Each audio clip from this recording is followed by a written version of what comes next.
નમસ્કાર મિત્રો, હું વિનોદ કુલકર્ણી, સત્યવાદી મંચ ન્યૂઝ ચેનલથી.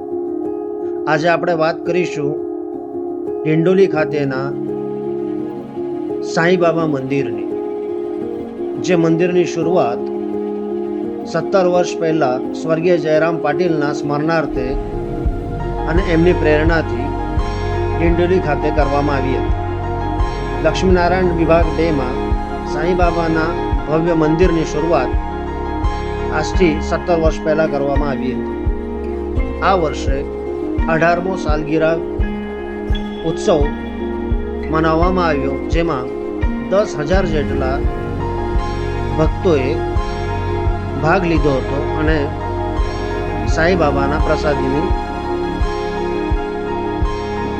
સાંઈ બાબા મંદિર દ્વારા પૂર્ણ વર્ષભર અલગ અલગ સેવાકીય કામો કરવામાં આવે છે અને નિસ્વાર્થ ભાવથી મંદિરના પ્રમુખ અશોકભાઈ પાટીલ દ્વારા આ કરવામાં આવે છે.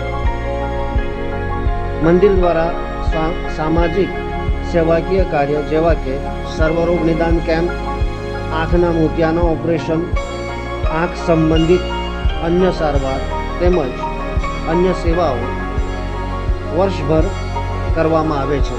સાથે સાથે યોગાસન અને ફિટનેસ બાબતે રોજે રોજ કાર્યક્રમ યોજવામાં આવે છે.